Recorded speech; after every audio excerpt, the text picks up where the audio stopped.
My business tomorrow on the spot. Yeah, you are. You're going to sing at Stratton. At 11. 4 hours. All right. It's okay, we're just saying it. Price discrimination, treating people differently.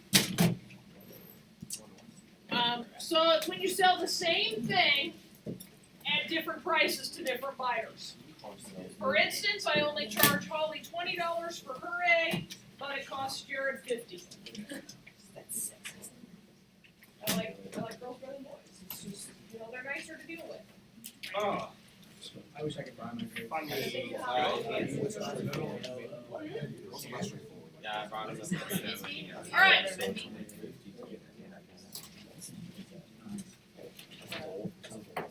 Don't group us together. We can't all be categorized. We're all different.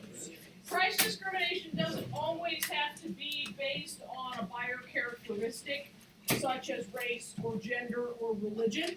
It can be based on willingness to pay. If you're more willing to pay, why wouldn't I charge you more? I'm gonna make more money.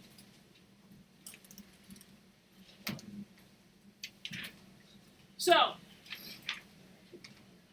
if we're in perfect competition,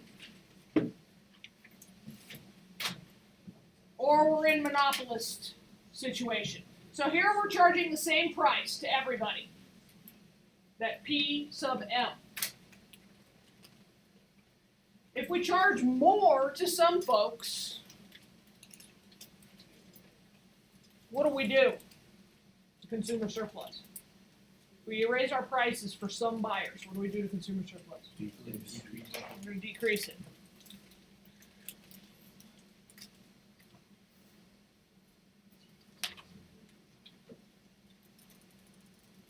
Are you seeing where this is going?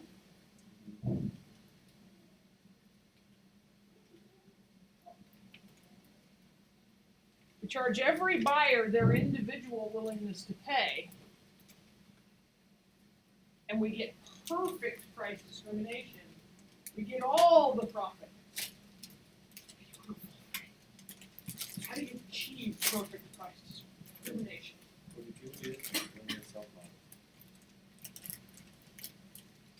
Do people do this when they sell Like, cars? do they do the perfect price for Like an auto dealership? Yeah.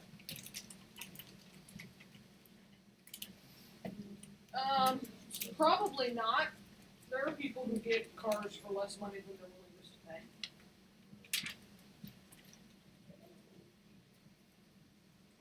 eBay, in theory, is perfect price discrimination. In theory. Any auction, in theory. But can you still walk out below your willingness to pay? For sure. It'd be nice if this was achievable though, wouldn't it? Would you like to be that monopolist?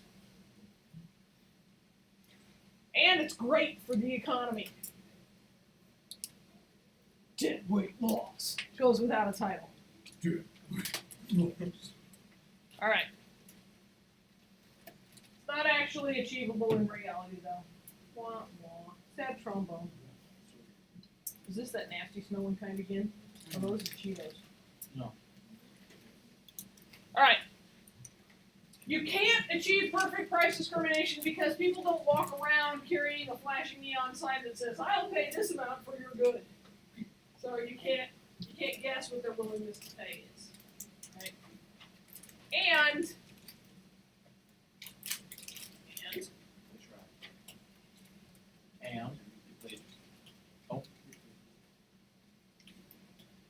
if you are at all a shrewd consumer, you don't walk in and say, "I'm going to pay $50 and no more and no less." You will be very bad at bargaining. Very bad at bargaining. Okay. So, they use stereotyping of a sort. The older the buyer, to a point, generally the more willing they are to pay. And then, when they reach that point at where their income is decreasing or is fixed, they're less willing to pay. Youth are less willing to pay, depending upon the good.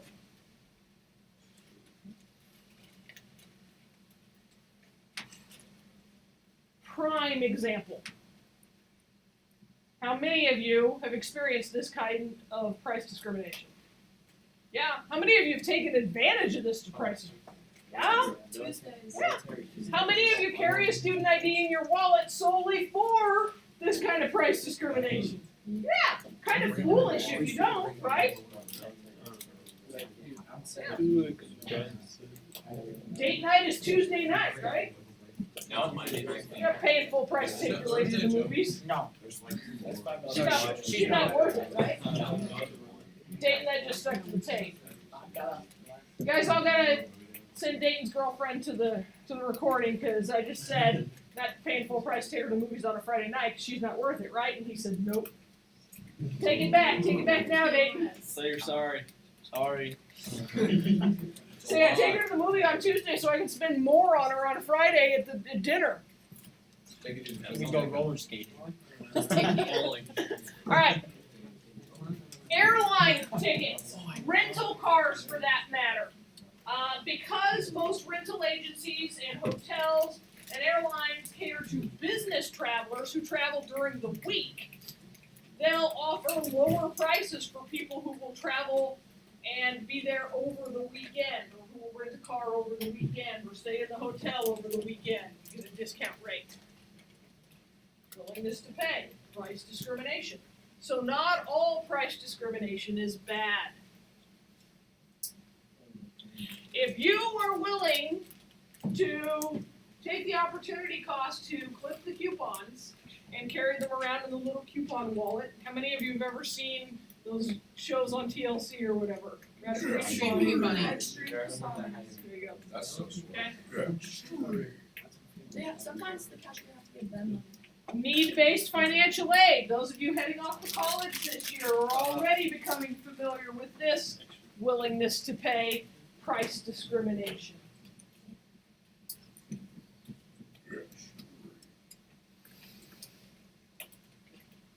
Quantity 1 to 5, $10 a piece. Quantity 6 to 10, $8.99 a piece. Quantity 11 to 15, $7.99 a piece. Quantity discounts. How many of your families have a discount or have a membership to Costco or Sales? Quantity discount. Yeah. They like buying in bulk. But look at this one. Buying in bulk at the movie theater. Or if you buy the large bag of popcorn, you get free refills. I tell you what, if you can empty that bag of popcorn and need the refill, woo! Oh, you empty it, you get the refill. He's not wrong. I did a challenge. By the end of stick of popcorn, If like, you I paid actually use $13 what you buy there, then yes, you for my family. yes, you Don't have people dump it out before they leave it in the refill. Like, oh, okay. The cost to produce the popcorn is actually very low. Part of that is manning the people to stay at Refill it, the rinse it out, keep it in your car, next time you go and bring it in. What does make They don't have a date on it. What? Yeah, but that's what I do. I have literally a popcorn bucket. Hey, can I talk to Ms. Polk before? Process. So they're like opportunity costs. Do they have like a crazy high, would movie theaters have like a crazy high like cost to run? Or are they just like exploiting that people want food for the movie? They're explaining that people love. Well, they know people are gonna pay for it. Yeah, it's a relatively controlled environment. I would guess, CenturyLink Center and TD Ameritrade just announced a clear bag policy, just like Pinnacle did. Baxter, I suspect, will not be far behind, and I would guess it won't be all that long before movie theaters require a clear bag policy. They already did And that. then let's talk about what And then Clear coats. movie food prices end up being. at Oakview Mall, they don't let you carry in Bro, bags. did you see I Ed saw when he taped the sushi to his thigh for the movie? That was so funny. It was Yeah, gross. you see this? I mean, he definitely just did it Okay. for tweets, but like. Half of all of So- hollowed out. How do we deal with monopolies? How do we deal with monopolies? Because we know that they aren't advantageous for the economy as a whole. So mad. So the government passes antitrust laws to break up monopolies. You've been studying about this in American history. for a long time. They ban some practices that are anti-competitive, like price fixing and collusion. Couple of big historic ones. The Sherman Antitrust Act is a huge one. Broke up the big Rockefeller conglomerate, took down Carnegie as well. They can regulate. You can have a monopoly, but the government regulates the prices. Our public utilities are government-regulated monopolies. They can't just set the price wherever they want. Yes? So did you argue that when the hurricane came in, they were like selling water for like $20? Isn't that like illegal? Yeah, but that doesn't have anything to do with monopoly. But That's what's called price gouging, and there were prosecutions for it. Yes. never. However, the counter argument is there was a short-term shortage, and let market prices drive it. Okay. All right, for natural monopolies, marginal cost should be less than average total cost at all quantities. So if they priced at marginal cost, they'd be losing. Right? So you got to allow them under government regulations to price higher when you have a natural monopoly. Follow? It's necessary. If you want the good that is being produced by that natural monopoly, like natural gas to heat your home or electric to cook with, you gotta allow it. All right. We can have publicly owned monopolies. Some utilities are publicly owned. Postal Service, Amtrak. It's less efficient in general. It's less efficient. There's no profit motive when something is publicly owned because the profits aren't returned to the public as though they were shareholders. And so it tends to get bulky and inefficient. Or public policy could simply go, monopoly, oh well. Yeah. Every one of the regulatory policies has implications. For instance, we know that the Postal Service is dreadfully inefficient. We know that public utilities sometimes don't keep abreast of technological changes. We know that, what was the first one? Help me. Antitrust laws sometimes over-regulate monopolies and do more damage in the short run than allowing the monopoly to continue would. So it is possible that the best policy is no policy. And so we go back to the question that Jared asked right away yesterday, why mess with the monopoly? There are instances where you might not want to. It takes a shrewd economist and an active public to figure out when to do that and when not to. There are darn few pure monopolies out there. Very, very few. What you tend to find most often is what we're going to study in Chapter 16, which is monopolistic competition, where there are a few players in a certain field or industry. There are a lot of firms who have extraordinary market power. Say, Microsoft. Do you remember a few years ago reading or hearing about an antitrust suit against Microsoft and how Windows might have been a monopoly? It was found to not be the case, but they do have extraordinary market power because they sell a unique product. Word. That was funny. Okay. They have a very large market share and few significant competitors. Microsoft. Apple. In many cases where we seem to have a monopoly or a very monopoly-like kind of condition, you end up in the same place. Okay? Are they charging more than is necessary, more than is a basic profit margin.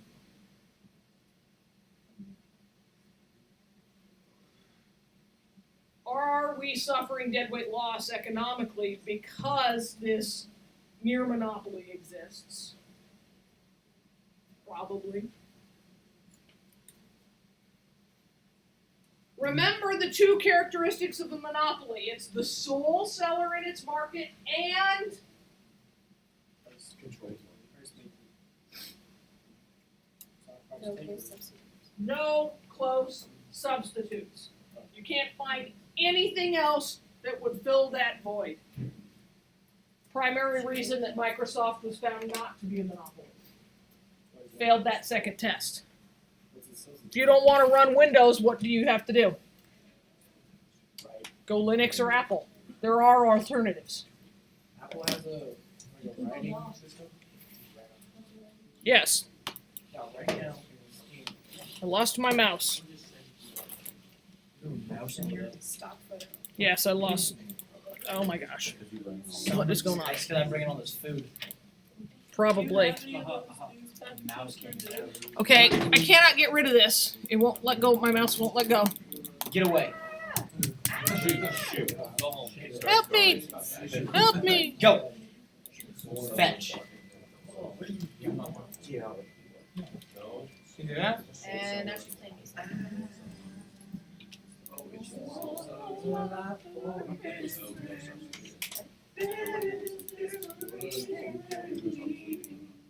Start playing out again. We're doing good out here.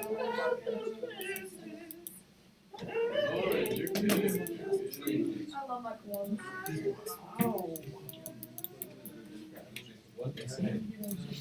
This one goes 1 and 2. Okay, here we go! Alright. If we have perfect competition and one in monopolistic competition. If we have perfect competition at one end of the spectrum and pure monopoly at the other end, what's in between? How do we define what falls in between? How, when you have monopolistic competition, how do the firms in that market decide how much they're going to sell at what prices? Are they profitable? We probably know the answer to that second one, or they wouldn't exist, right? They must be profitable. Is monopolistic competition okay? Is it hurting us? Is it helping us economically? Is it improving our standard of living? What are the social costs and benefits of advertising? You wouldn't think advertising would be an economic concept, but it definitely is. All right, so our two extremes, pure competition and pure monopoly, we've talked about. In between those, we end up with imperfect competition. Please note that that is an M. Imperfect. You will make me insane if you write imperfect competition in your responses. Unperfect competition. Yeah, no such thing. Imperfect. Huh? I know. There's unperfect. Oh. All right. So we end up with oligopoly, where you have a few sellers in the market. Products are pretty close to one another. Oligopoly. Oligopoly. Like oligarchy. How do I remember that?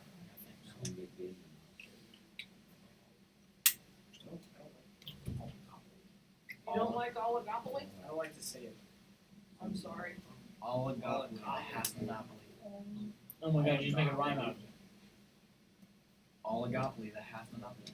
I win. I'll Stand never up for a forget second, that. Nick. Stand up for me a second. Oh no. Stand up for a second. Stand up for a second. Fight Club. You go to the oligopoly that has Can't talk monopoly. about that. No. You gotta take them all. Look at their shirts. Or jackets. Are they all that very different? No less is real stand up. No. They're pretty. No, it's Noah's like has a stuck to zipper. his body. Alright, so alright, we'll discontinue Noah. Thumb Let's see. holes, thumb holes. And he actually uses them. Look at everybody else. Look at everybody else. Those are pretty close. Pretty similar.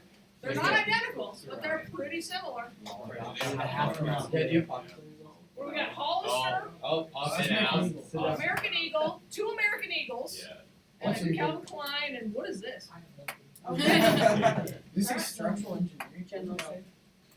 Is this something you? Have a seat. It's just the cool stuff. This seems like something you need to. Hey, you're playing catch. There are many firms. There are many firms who sell similar but not identical products.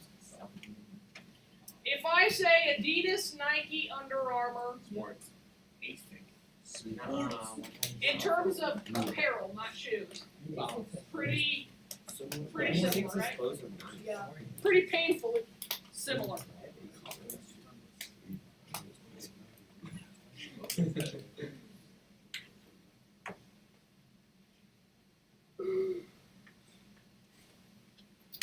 American Eagle, Hollister, Banana Republic. You can pretty much find the same clothes in all the stores, right? Old Navy, even. Don't even, I don't want to. Get out of here, no one asked for your opinion. All right. Wait, what was the last word? Identical spelling? Identical Product. Monopolistic.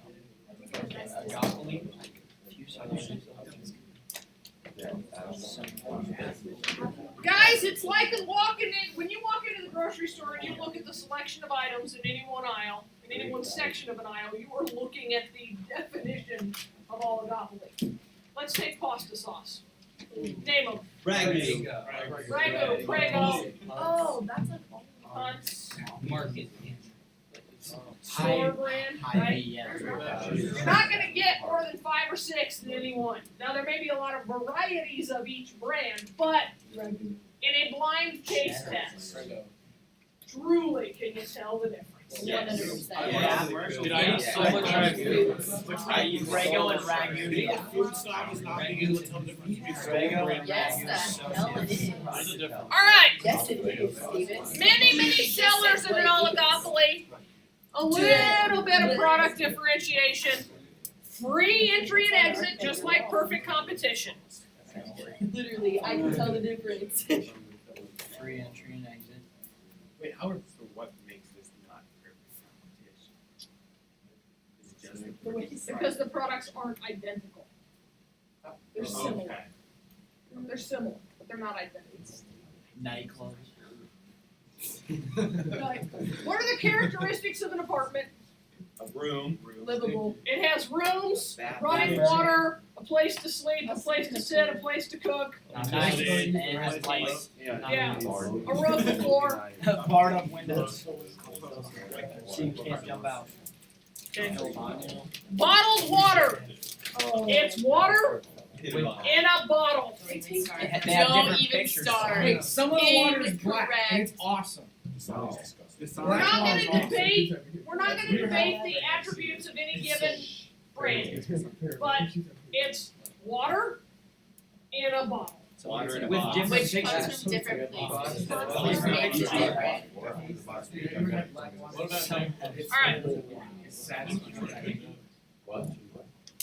Alright, you guys are gonna carry on your own conversations, we'll just quit.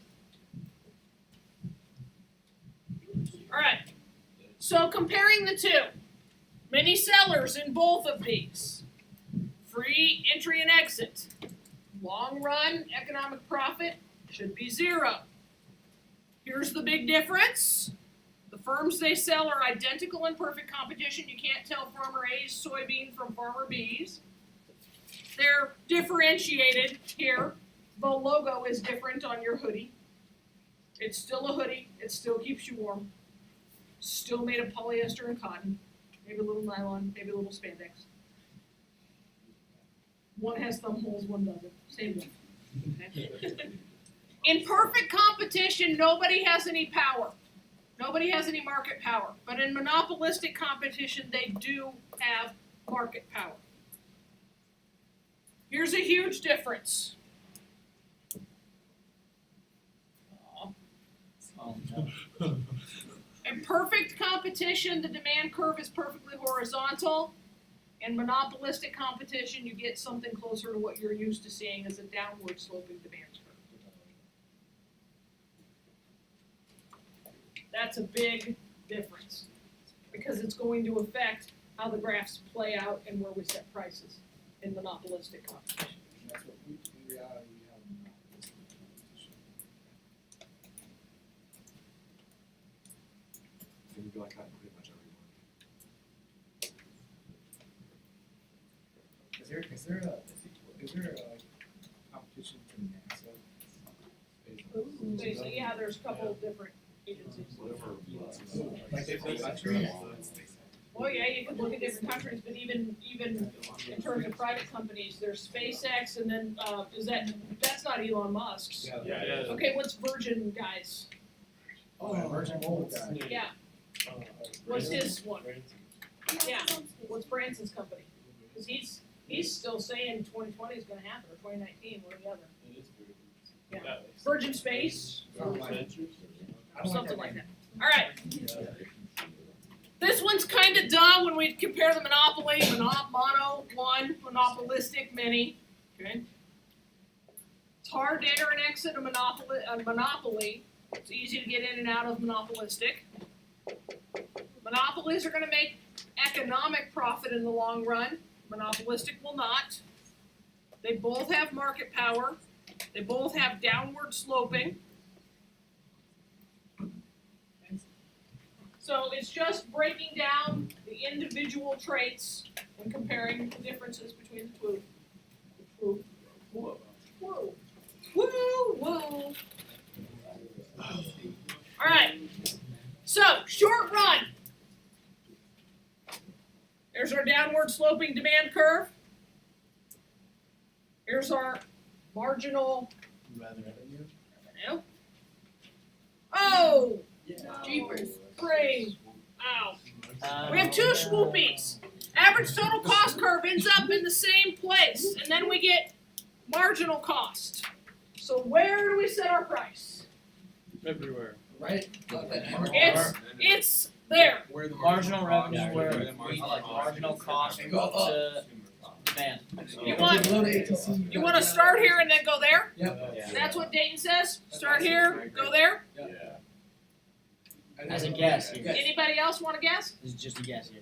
I think you go, if you go where the Oh. I know that was where the quantity was, but I don't know. Look at that. And so, So you get to apply some learned knowledge So here as well. Yes. so just so I'm 100% solid on this, if it's below the ATC, you want to get out of that market, correct? Correct. So this person. If it's above, you're good. No, they're going to be in the market because here's the price they're going to sell it. Oh, okay. That's just telling you the quantity. Yeah, this is just setting the quantity so you can determine the price. Yeah, that intersection just gives you quantity, and then that's why you come up to the demand curve to set the price. But in a perfectly competitive market, that you don't have that jump up in price. Correct. So you want it to be above. Yes. A lot of profit to be made. That's sarcasm. No. Okay, now that was a competitive firm making money. Here's one losing money in the short run. Look at that. ATC is Terrible. Now, way above look what happened here with demand and ATC. demand's below ATC. When would that happen? If Is it like right as you enter the market? like when a car company has something like when Samsung When would monopolistic competition be losing money? is it like when Samsung Almost started any blowing time up? if the right market conditions exist or if your product has gone belly up or if the market's saturated. Let's see. In about 4 months, Columbia will be losing money on their outerwear or winter coat division, but they'll be making money in other areas. Wait, so can this be like car industry and how eventually people move to electric, and so the gassers, the demand will be less. Yeah. Probably the weather setting costs Yeah. eventually. Yeah. But overall, Would this be like when Samsung? This isn't all that hard to achieve, as technology changes, as buyers' tastes change. Anything that causes a decrease in demand can put you into this in any certain circumstance. Would this be a call for? If they came out tomorrow and said that drinking soda causes brain tumors, Coke and Pepsi are right here. Would that be short term, or would that be get outside? Would that be a shutdown? Depends, probably need some more Let's studies. say that. As we Depends just on whether or go by not the they can come up with a 24 substitute that doesn't cause brain cancer. down. Okay. Alright, so we're still gonna start here. We're still gonna start here to find our quantity, but we have a problem. Oh, we gotta get The out. price we're gonna set at We out. is below the average total cost. Do we get out or do we shut down? We packed up and leave. Shut down. We probably shut down till we figure out if we can make this work long run. Okay, so we were actually exit, so it's below MR. Yeah. Okay, so it's below MR, you just gotta get out. Like leave. Yeah. Oh, that'd be really low. Yeah. Well, margin of revenue could potentially be higher depending on the goods. All right. In the short run, monopolistic competition looks a lot like Monopoly. You're using the same governing principles to evaluate these graphs, and that's the right thing to be doing in the short run. In the long run, things change a little. You want to end up at the same place as you did with perfect competition, where economic profit is zero and you're just relying on accounting profit. We're gonna get that same shift of, ooh, profit, jump into the market. Uh-oh, drove prices down, losing money, get out of the market. Oh, profit, get into the market. Right, it's that same pendulum back and forth shifting that happens in perfect competition, because you can get in and out of the market here. The reason we didn't have that in Monopoly is because you couldn't get in and out of the market. No. You can't keep shareholders happy if you're getting in and out of business all the time. They don't trust you. But what they'll do is they'll shift. They'll change their focus.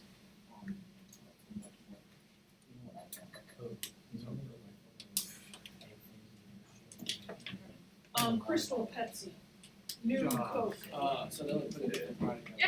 Like How many bizarre flavors of Pringles are there now? Oh, I had the buffalo yesterday. I just saw Oreo announce 3 new flavors. There are things going on in Oreo packages Watermelon that should Oreo. not be happening in Oreo. Wait, what are the flavors? Wait, what's the mystery? There's some weird ones. Has Has anybody ever had one of the banana Tootsie Pops? I actually I really don't like think, I love banana flavor. I know. We're not sorry. All right, But I hate real bananas. long run. This graph is heaven in terms of monopolistic competition. Look at that. Oh, yeah. The quantity at which marginal revenue and marginal cost intersect leads us to the price at which average total cost and demand kiss each other.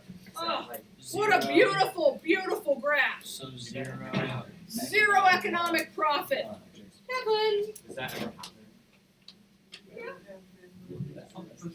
For a little bit of time. A little bit? Yeah. And then Here's the price at which we're manufacturing. Here's the price at which we can sell.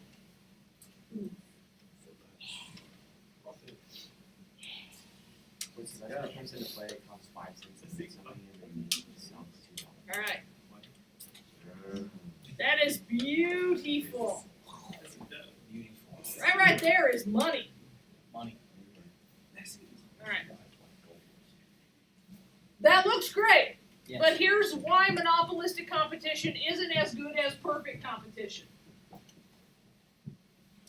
We're making more than we need to.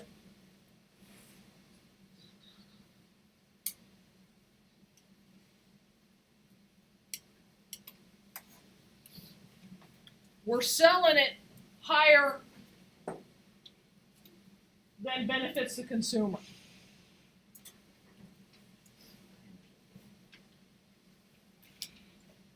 Did I drop something? Somebody did. Gushers. There was nothing. Alright, Someone wasted gushers. no, it's just an empty package. Chill. Chill. Alright. Can you see why this is less advantageous economically? Perfect competition is just better. We're maximizing total surplus. We don't have any deadweight loss in perfect competition. And of course, we haven't introduced taxation into any of this.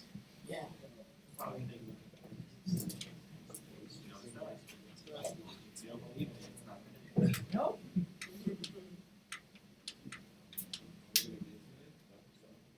Not this semester, no. Wait, will you go back for 2 seconds?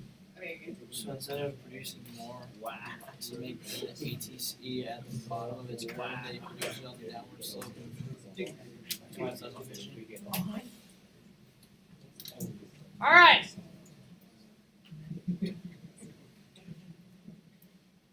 We're missing parts of what makes perfect competition great. The market quantity we make is below the socially efficient quantity because of that downward sloping curve. Okay. This is not something you can really fix by passing a law or putting a policy into place. It is the way the market is, and when government tries to fix it, it royally screws things up. So in this instance, government regulation really can't make it better. Government could try to subsidize and get more firms into the market, but will they ever achieve perfect competition? No, because you'd have to have identical products. And you, the consumers, want differentiation, you little snowflakes. Yeah, Everybody wants to be different while being exactly the same. Alright.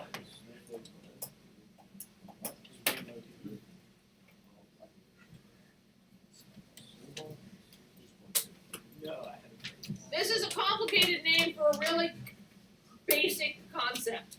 This product variety externality. When new products are introduced, people shift their demand to those new products, thus decreasing their demand for the old products. When Pringles introduces new flavors, do you buy the exact same quantity of Pringles that you were always buying and buy new flavors?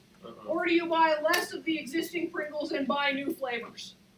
Are there all kinds of new consumers who are now demanding the new flavors of Pringles who never bought Pringles before? Probably not in overwhelming numbers.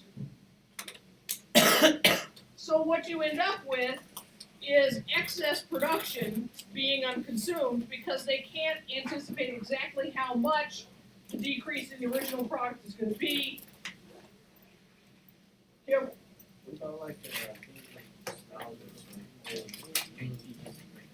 that's different stuff. That's not new manufacturing anymore. That's reselling. Alrighty. Guys, we are going to be in such a glorious place tomorrow. Such a glorious place. Are we gonna review for? Do we have a current event tomorrow? I've been giving you your review all along. This is our review. You got your tests back, and you have the end of chapter reviews, and you have your orange and black book. You do have one because it's on the canvas. Canvas review. So do we have a current event tomorrow? No.